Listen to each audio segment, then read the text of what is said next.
All right, well, we'll go ahead and get started now. Good morning. This week is my last week teaching for a while. We have Dr. Reed Lessing next week, which is very exciting, as I mentioned before, followed by a number of other professors. Now, of course, the first 4 weeks that I taught, those are all up on faithcapo.com right now. That's a historical study of Lutheran pietism, which is quite important, I think, for churches such as our own to understand what exactly Lutheran pietism is and isn't.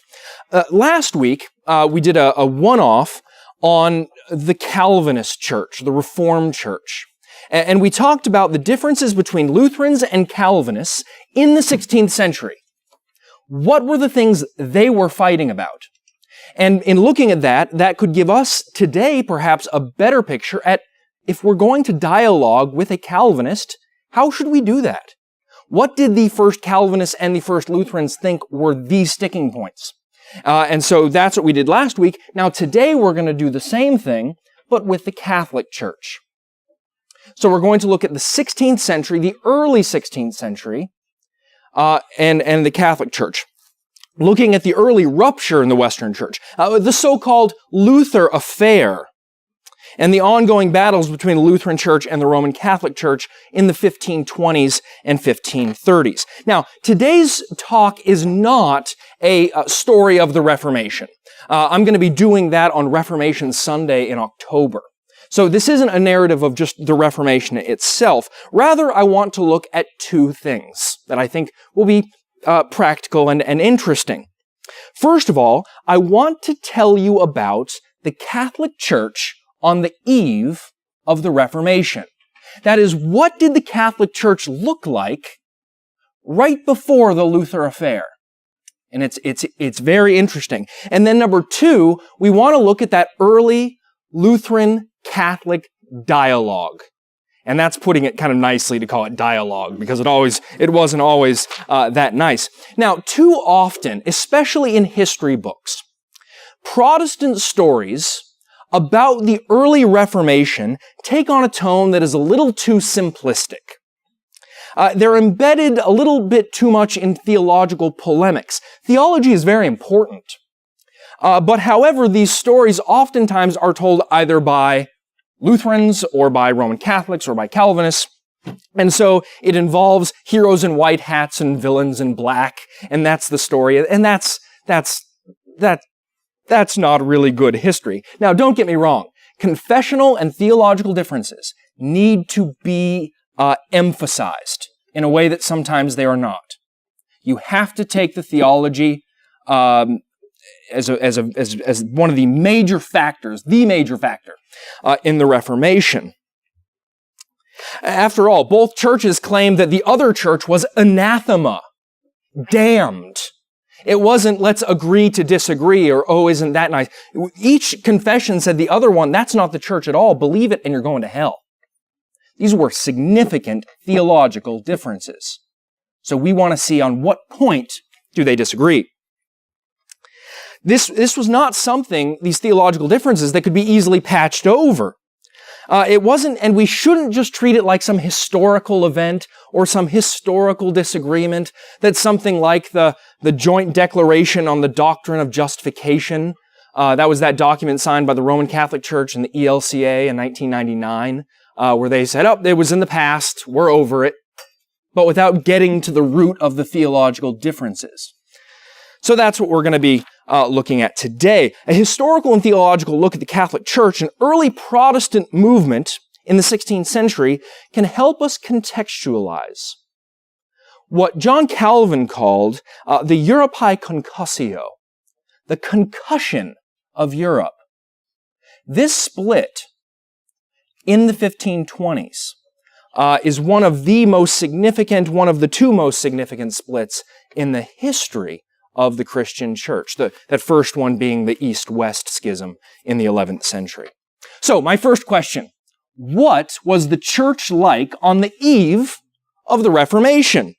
Well, the aspects that we like to focus on, those are the aspects of the rampant corruption, the blatant sexual and economic misconduct, From the selling of indulgences and private masses to the hoarding of Christ's merits by the Pope and the tyranny of Christian consciences by teaching a salvation by works. Now, this narrative, and there is merit to those claims, this narrative would make it seem that the church at that time would be quite the unpopular place. It would seem that the average Christian would be looking to abandon the faith altogether, or to be looking somewhere for a dissenter or a hero. But perhaps that's what makes this story so frustrating and at the same time interesting. Because what we think things should have been like, well, that doesn't correspond to the actual facts. So what was the church like on the eve of the Reformation? It was extremely popular. It appears that the upper-level problems in Rome did not necessarily reach the laity, at least to the degree that it made them discontented. One of the foremost historians of the Reformation, Andrew Pettigrew, has written that the church on the eve of the Reformation was, quote, characterized by a degree of engagement in matters of worship and theology, especially on the part of the laity, unprecedented in medieval Christianity. This was an age of church building and religious enthusiasm. Money was being donated for the building and remodeling of churches and altars. Patrons were providing funds for art. There were large sums being left by people in their wills to go to the church. Every record that we can look at tells us that the early 16th, late 15th century Roman church was very popular. And we can talk about that a little bit later as well. The church was hardly an unpopular and decrepit institution. Yet maybe the fact that the church was doing so well was actually the cause of the discontent that was soon to arise. Let me try and explain this using a modern example. Take Church X. That means anonymous church. I'm sure there's some hip church called Church X somewhere, but I just mean an anonymous. That'd be cool. Rock Hill something X. No, this is just regular Church X. Now, Church X is extremely popular, okay? Money is flowing in, the services are packed, new buildings are being built, and then it's suggested that there be a few changes in organization, in tone, in aesthetics, maybe a little bit in theology. Now, this kind of change in any popular church is going to evoke some heated debate. Those who think the church is going great oftentimes are going to want to stay the course. Some of them might want to pursue change so that it will grow even more. Now, here's the question. In this church, who will the agitating parties consist of? Is it going to be those who are disinterested? Those who see it as a decrepit, old, decaying church body? No. It's going to be those that are actively involved. And so it makes sense that the church, the Catholic Church on the eve of the Reformation was very popular. People were very invested in it. Without a popular church, alterations to structures, to theology, etc., can simply be done from the top down with hardly a peep from a disinterested congregation. So despite what we might assume, the church on the eve of the Reformation was vibrant. The laity were very involved. And in fact, perhaps it was the church's popularity that hurt. There was so much money, the church was building schools, universities. The literacy rates were climbing as they hadn't for centuries at an unprecedented rate. So now people were able to read.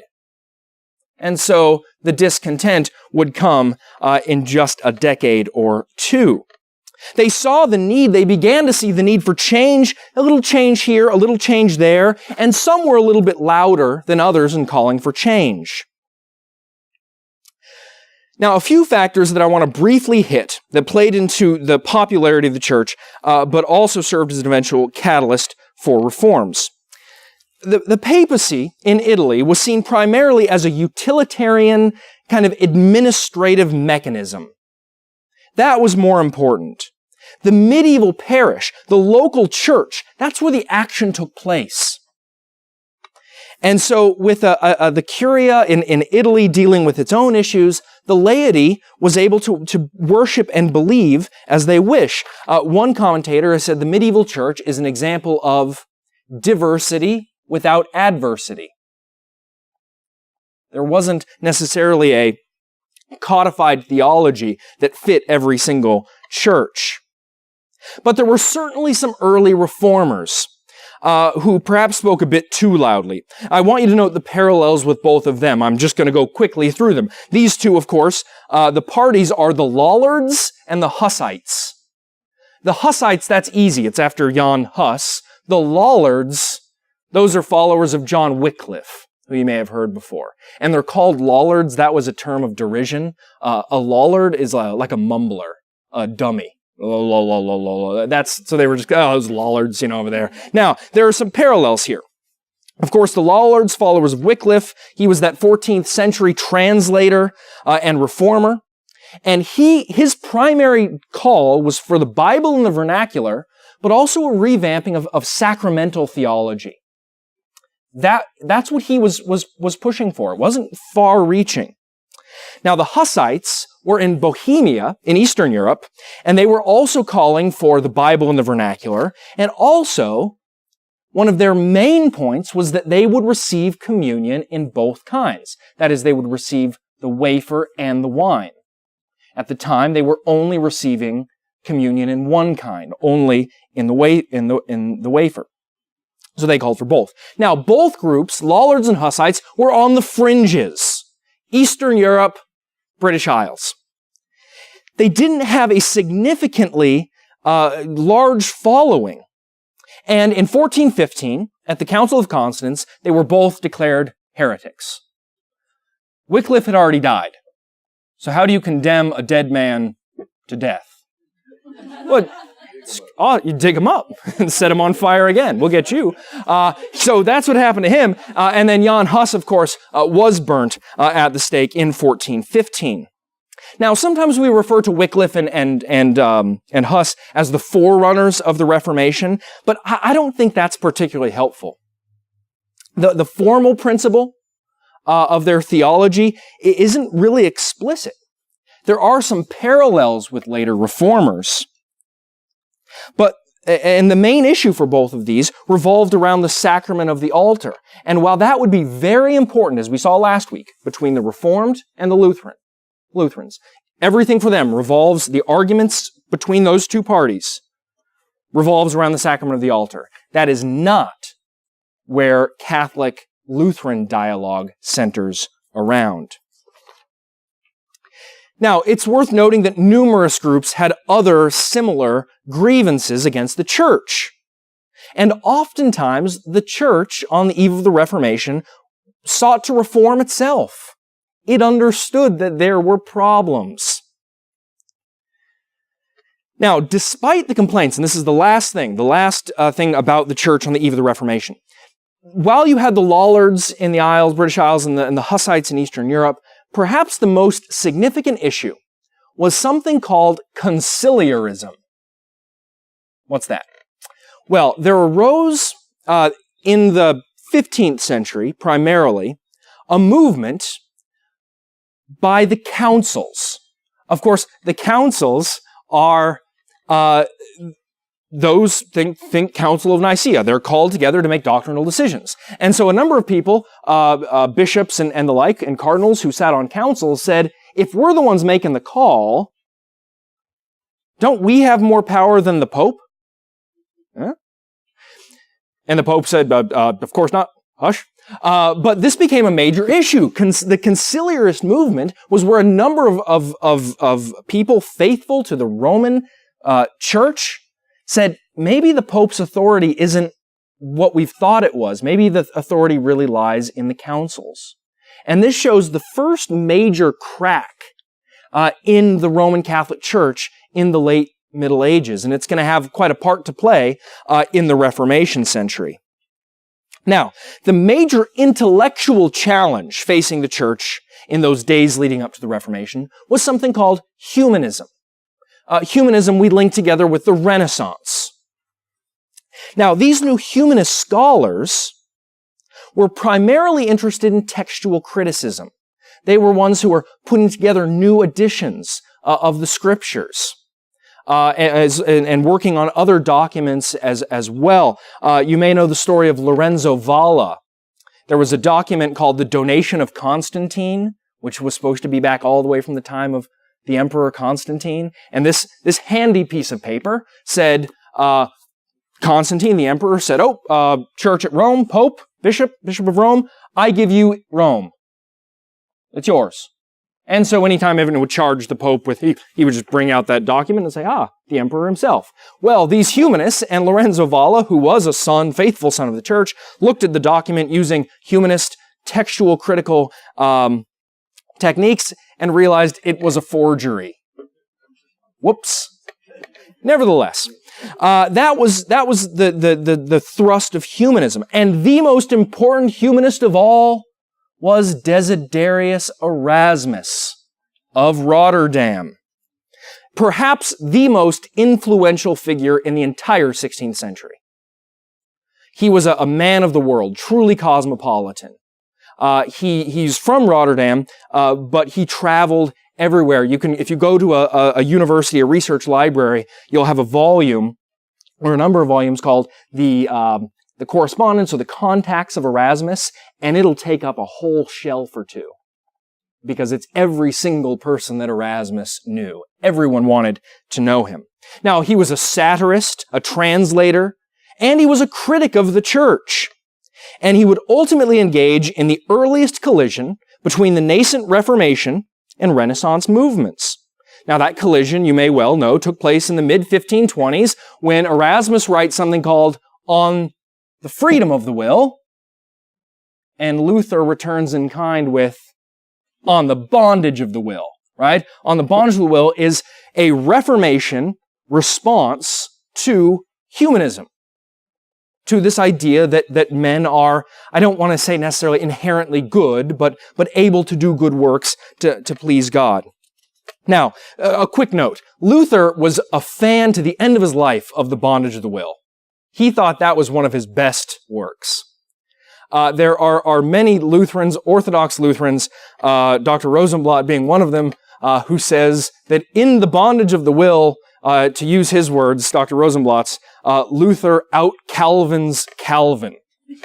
You will read that and you'll think, holy cats, we got predestination, double predestination? That's like Dale Branton talking. Now, that's an inside joke. Okay, so it is outside the canon of Lutheran teaching, but perhaps for our point, for our purposes, the point of contention is worth noting between the early humanists, the humanists par excellence, Erasmus and Luther, and that's really the point of morality. That's really the key there. You can leave out the predestination stuff. It's the question of morality and good works and our ability to perform them. The humanist program versus the nature of grace in the Reformation. However, today's talk is not simply to look at Erasmus v. Luther, but rather the bigger picture of what was going on during the early years of the Reformation. On what points did Catholics and Lutherans see themselves primarily disagreeing? Now, the history of Catholic-Lutheran polemic obviously follows us all the way up into the modern day. So it's helpful to look at the historical genesis of the conflict and to see what the primary actors from that period thought of each other. Now, it's worth a brief side note. I felt I had to put this in here, about the 95 Theses. Because oftentimes, especially Lutherans want to go to the 95 Theses as that document. While this certainly was a historically significant document, we do have a tendency to incorrectly place a certain emphasis on them. Now, the 95 Theses were not necessarily a major theological blow to the church. They don't represent anything particularly Protestant. The issue at hand that Luther's responding to in the 95 Theses, that was the pardoning of sins using financial means. Just about everyone in the church would disagree with that. They knew it was corrupt, and as a matter of fact, the Pope the church only condemned about half of the 95 Theses. About half of them they were cool with. And Pope Leo X decided that this was actually quite a small thing, and so maybe the Augustinians, those monks, that cloister, that group that Luther belonged to, he thought maybe they should just take care of this small Luther affair themselves. There is a work written before the 95 Theses, which is terribly, tragically overlooked. That is on scholastic theology, I believe is the translation of it. That's Luther, very early on, going right at the method of medieval Christian theology. That's much more damning than the 95 Theses. But the 95 Theses, of course, this is something we all know about. This is something of Sunday school lore.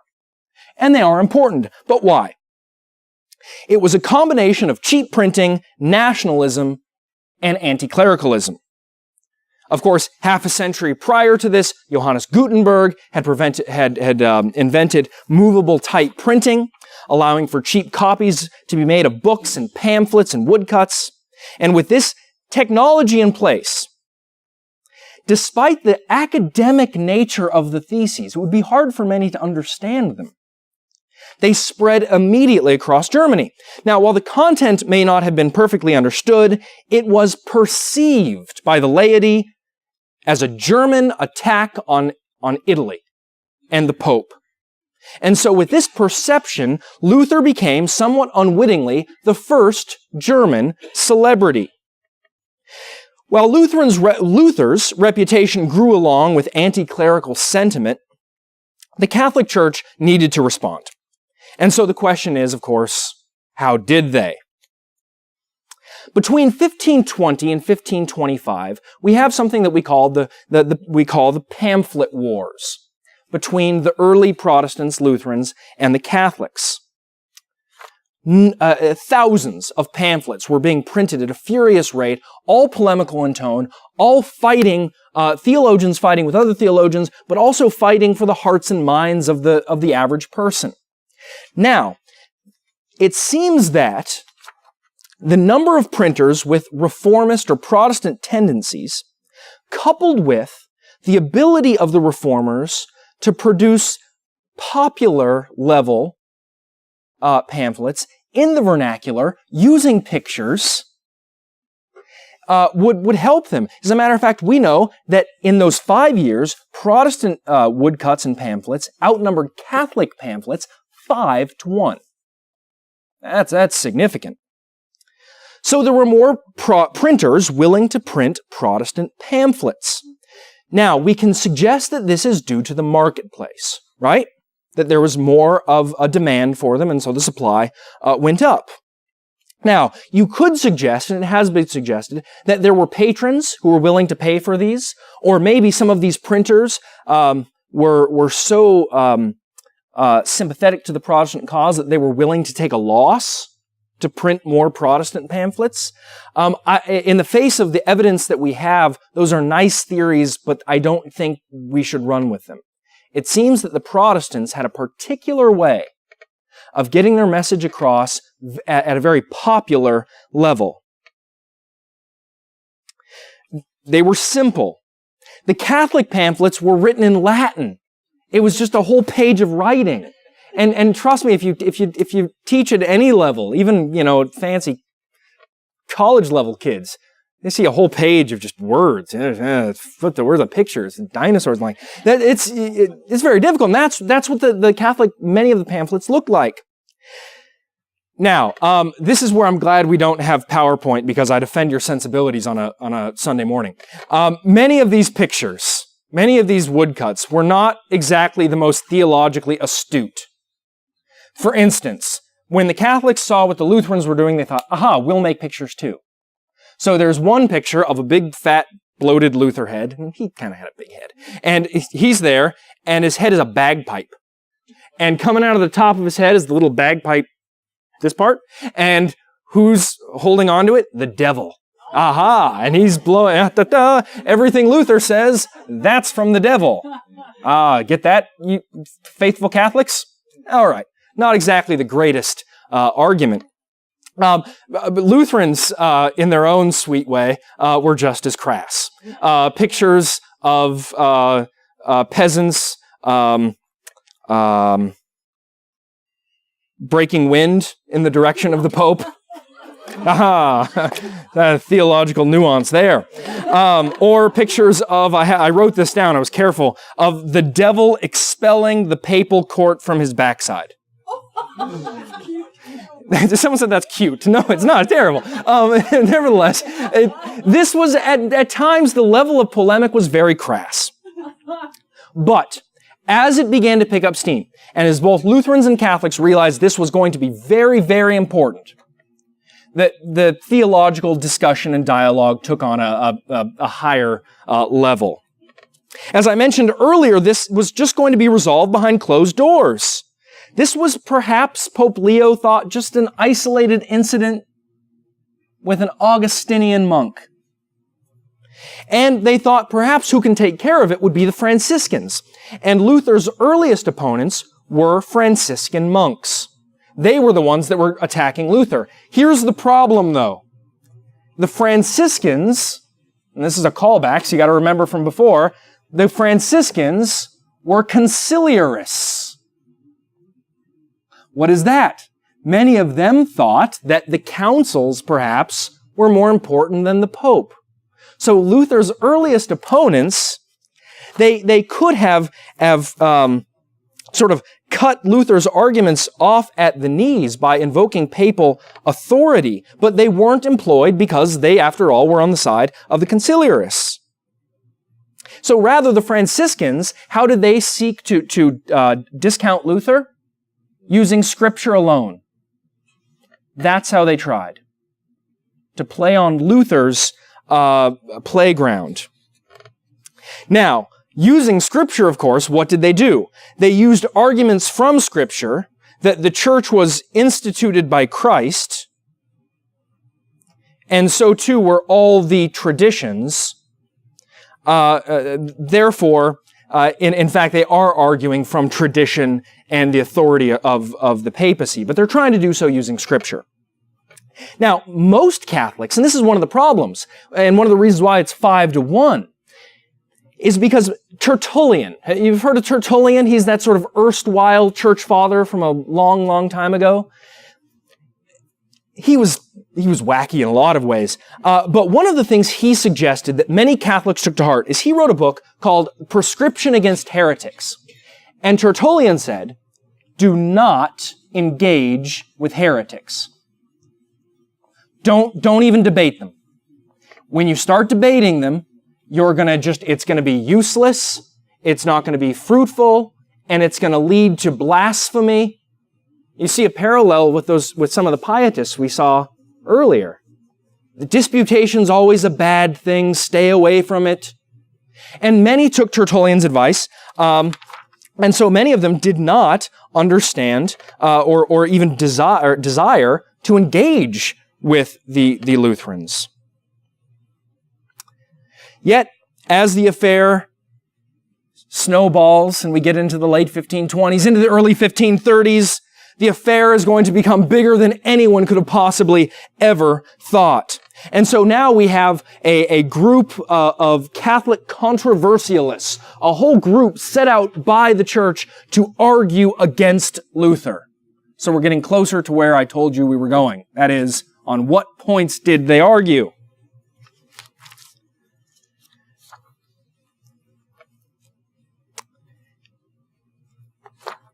Some of the Catholics saw this issue as political.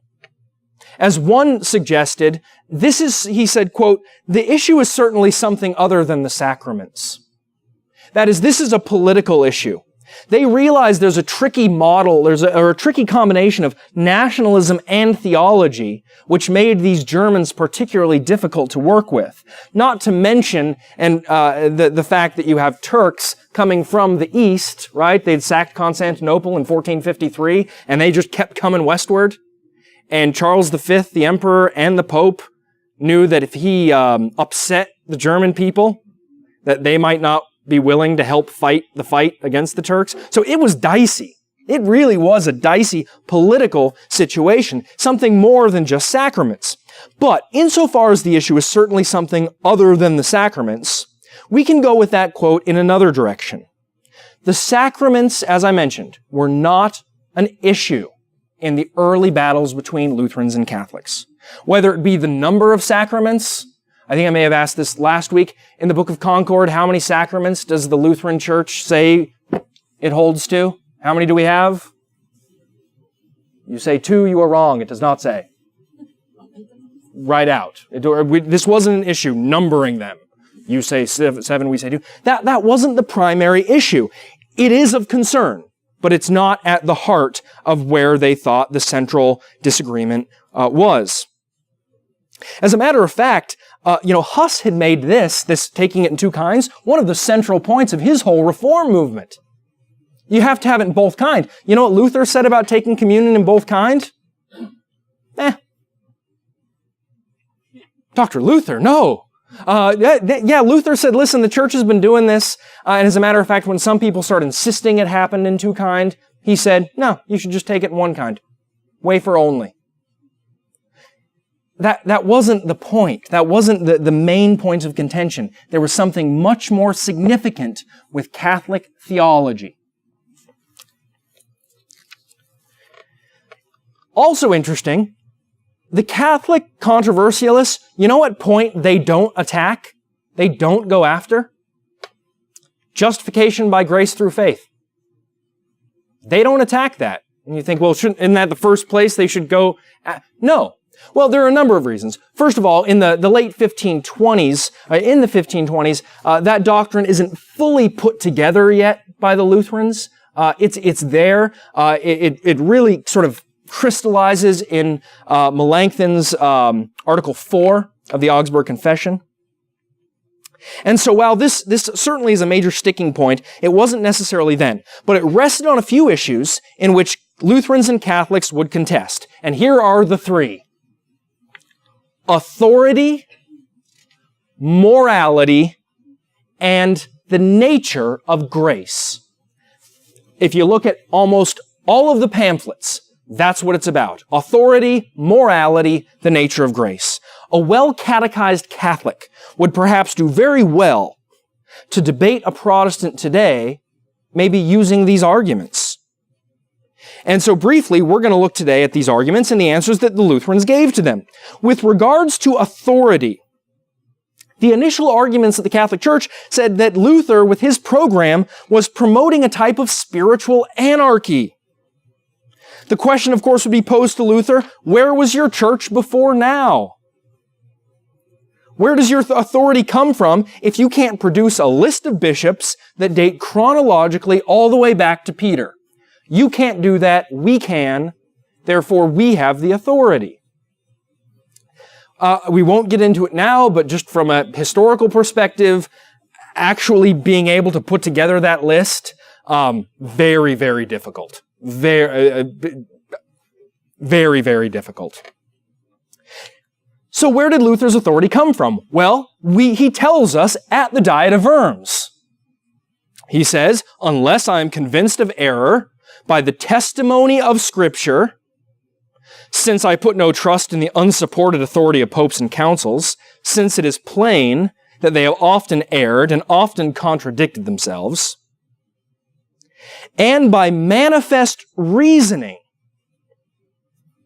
I stand convinced by the Scriptures to which I have appealed, and my conscience is taken captive by God's Word. I cannot, will not recant anything, for to act against our conscience is neither safe for us nor open to us. That is for Luther, the authority of Scripture, and Scripture to be used rightly with reason. That's where authority comes from. Everyone errs, and Luther was right. The councils had erred. Popes had erred. There had been contradictions. Luther knew a little church history. And so, to pardon my modern-ish jargon, we have to, rather than just follow the authority, Luther says, inductively construct a theology that corresponds to what the revealed Word of God says. That's our only hope. Where does authority come from? Top-down authority? Or a sort of inductively searching the Scriptures and seeing what they have to say? With the aid of reason, rightly understood, in the next few weeks we'll have some people talking about that. That is the highest authority. The second point is morality. And perhaps this was the most widespread and most commonly used argument. Ironically, the guy who started this, or maybe who was the most famous for starting this attack on, well, the Lutherans are just immoral, was himself excommunicated by the Roman Catholic Church. Who was that? Henry VIII. It's for this reason, he was a shining, upstanding citizen. He had some wives killed, he's bad. He was, for this, was actually given the title Defender of the Faith. He went right at the core of it, what he thought was the core of it, and that was morality. The argument was that if the Christian is, as Luther said, a completely free man, he will lead an immoral life, which for Henry and other leaders would lead to social and political instability, and you don't want that.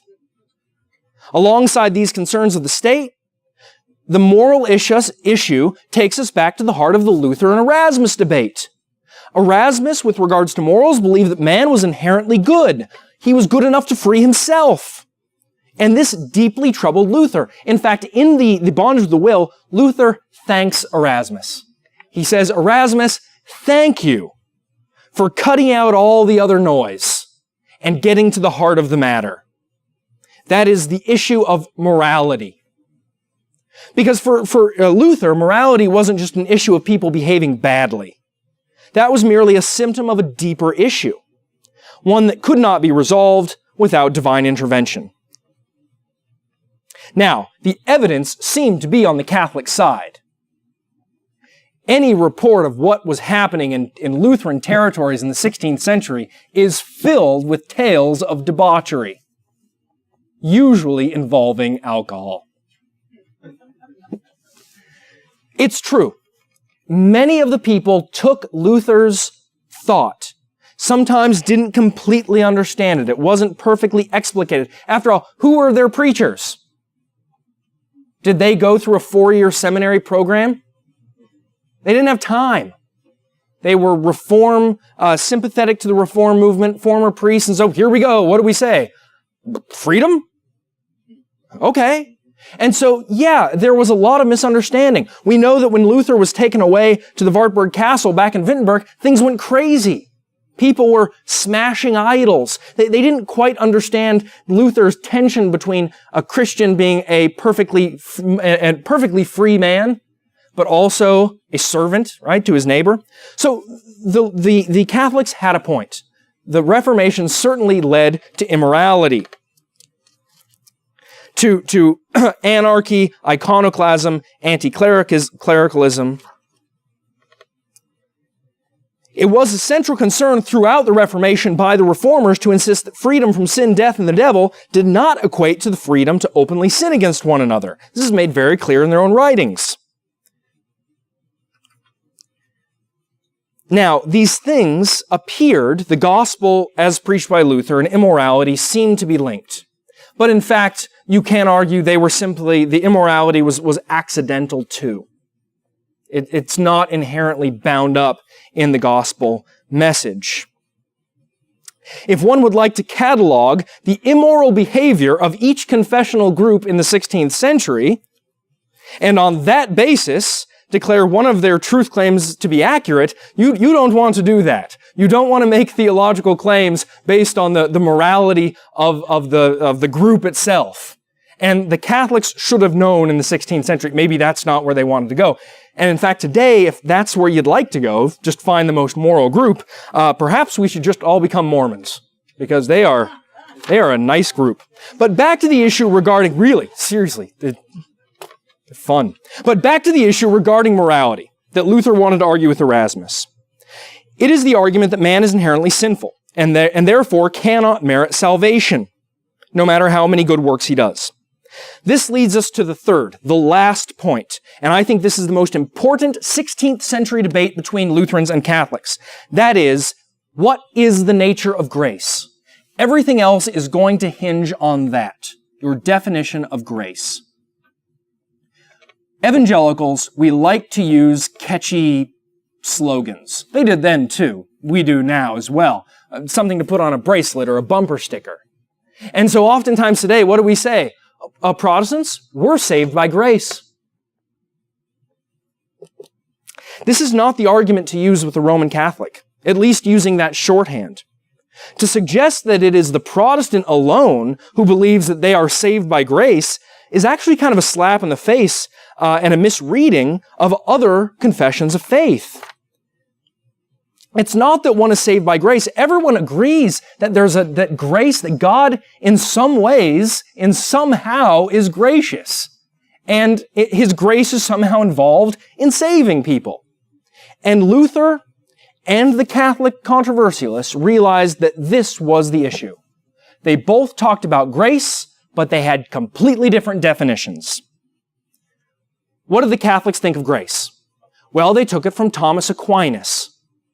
What did Thomas Aquinas say, that medieval theologian? He said grace is a substance.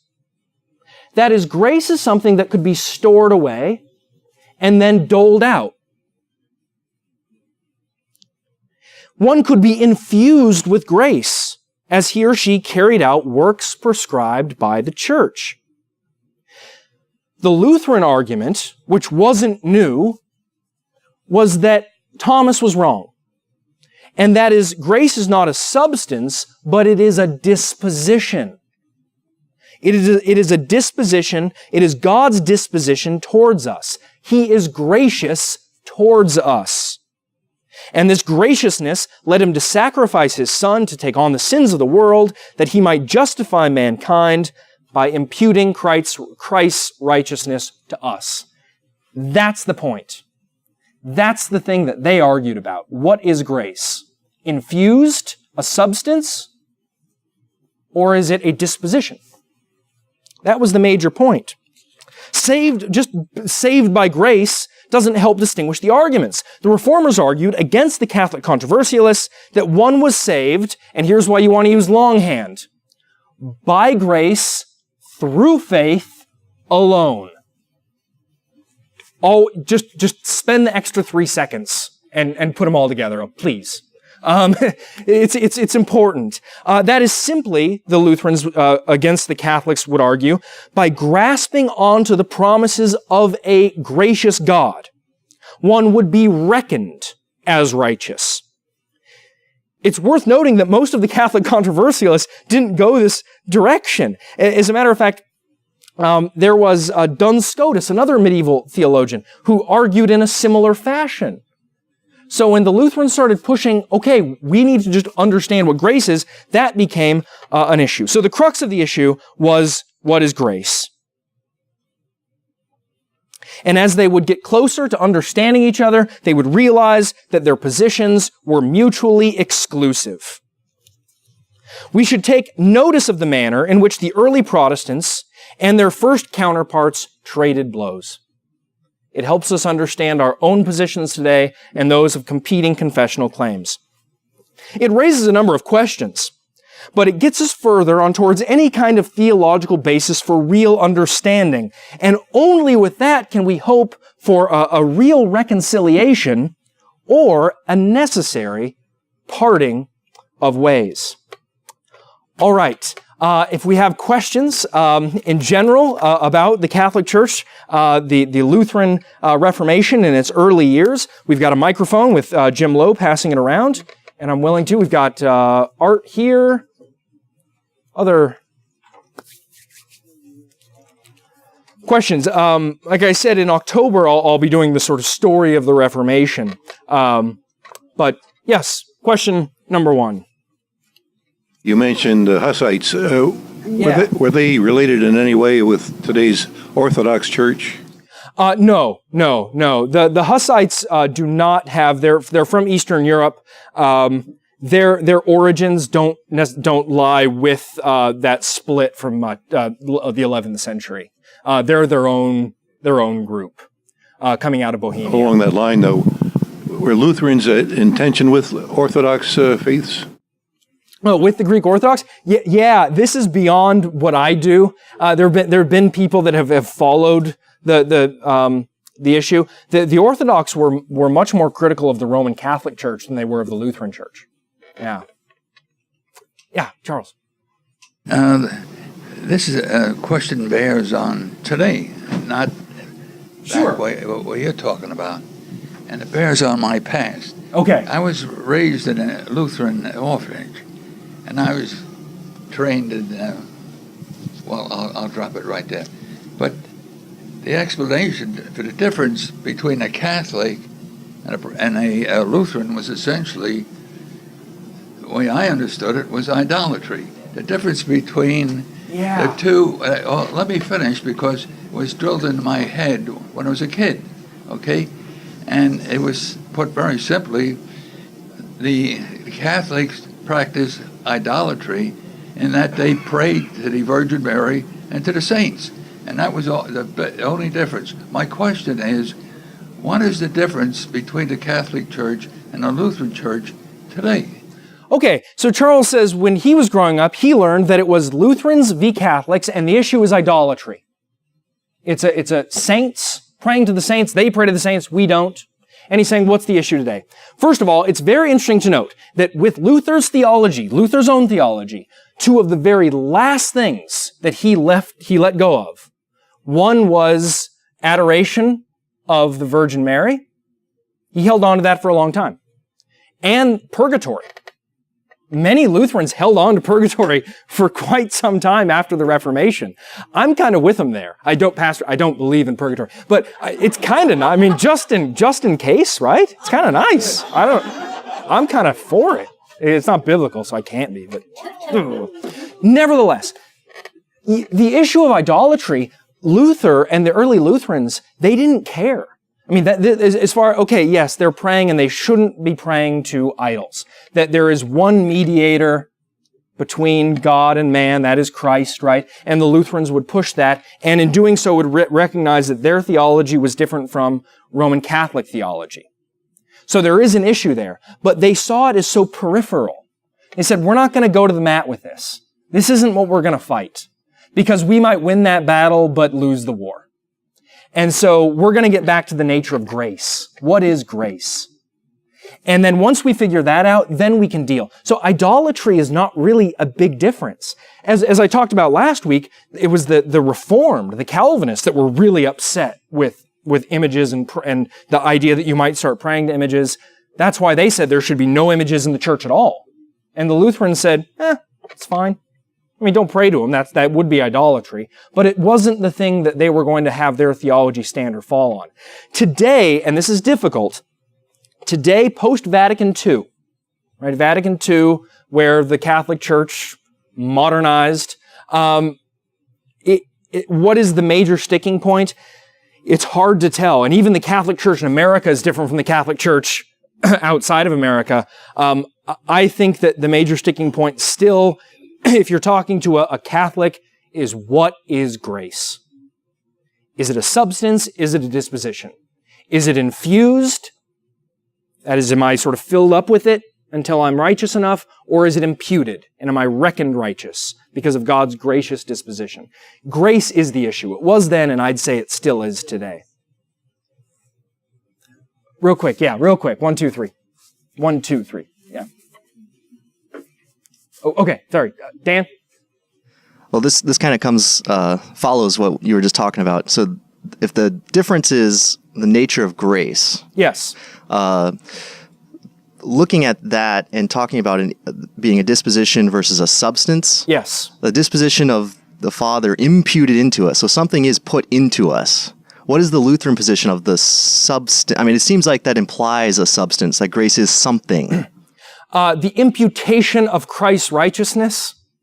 So that you're saying the imputation, to impute something, that's got to be some sort of stuff that we can sort of somehow get in there. I think the first place you'd want to go, and I think the imputation language is good, but the place you want to go is probably where the early Lutherans went, and they would go to Paul, and they'd go to talk about Abraham. And it was reckoned to him as righteousness. So the first place they're going to go is the reckoning. So I think they would have, yes, there's somehow we are fed and nourished by this, but the first place they're going is the reckoning, the legal language that the New Testament uses. And so, yeah, there is an element of something imputed, but the reckoning is what is most significant. And that's the language they go to. And you'll find the Luther especially, but later, they're just going to keep going back to that verse in the Bible, in videotape, it is, Habakkuk, the righteous shall live by faith, and then Paul, and then back in Genesis, that Abraham believed, and it was credited or reckoned to him as righteous. That's where they hit. And they said, that's grace. That's his disposition. Genesis 15, thank you. Here we go, up here. Yes, with ecumenicism. Yes, ecumenicism. Really on the rise today. Yeah. And more of an agreement, it tends to seem that way amongst the Protestant churches, Catholic. What is our stance? Because I'm learning just now in our church. What do we believe towards Catholics now? Ecumenicism. I want to say this before he leaves. The League of Faithful Masks, faithfulmasks.org. This is, when it comes to ecumenicism, Lutherans have a really good way of dealing with this, I think. That is, can we agree to disagree for the sake of our neighbors who are dying, who are losing their homes, who are in fires, who are in flood? Sure. It's called the left-hand kingdom. Get involved, right? And because we have this thing, we can say, absolutely, we're going to get involved with whomever. And guess what? They're anathema. But God is using them and us, pagans, heathens, Lutherans, pagan Lutheran, I don't know, heathen Lutherans, he's going to use all of those as his masks, right? Larvae, I believe is the word Luther uses, that we are all the masks doing the work of God. And so ecumenicism, when you get something like the Joint Declaration on the Doctrine of Justification, JDDJ, 1999, when Catholics and ELCA said, we're cool. No, we would say, no, this is theological, this is right-hand kingdom, and we got to get down to the issue. And what is the issue? Well, with the Reformed, I believe it's the sacraments. They did too. With the Catholics, it's the nature of grace. And until we agree on this, I'm sorry. But insofar as there are people dying in need of things, hey, left-hand kingdom. Lutherans are willing to say, let's get out there. Let's help. And whether it be with our Roman Catholic or our Jewish or whatever, let's help. And I know I keep bringing it up because I like Uwe, but League of Faithful Masks is faithfulmasks.org is that thing which really deals with how you do this. I'm getting a fist bump from Uwe. Write something on the left-hand. Yes, yeah. If you just go to Luther's works and look at Two Kingdom, like in an index, or put in Two Kingdom Luther into Google, it'll pop right up. Okay, yeah, one more, sure. Or two, one, two, and then we'll. Regarding the history of Rome Catholic Church and looking back through history from the Reformation and going back, the position of Thomas Aquinas on grace, and then the split between the East and the West, and then we keep going further back to the early church. Where did Rome start to go astray on the position of grace?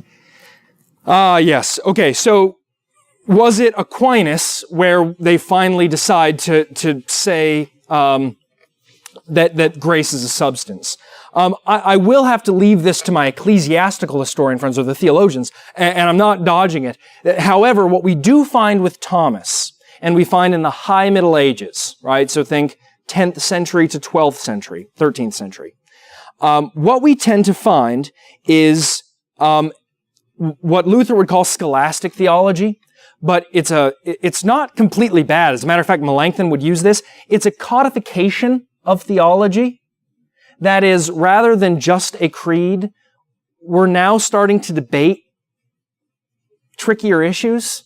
We're now starting to use, or they're using philosophy and we think they're wrong. So yeah, as the church progresses, although there has been conflict in the church since after Judas, the disciples tried to get they shouldn't have done that. There's always been little problems in the church, right? And that's why we had the early councils. And they continued, and it escalates.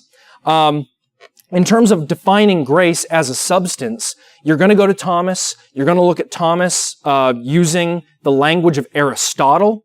And this is what makes up the scholastic theology of the High Middle Ages.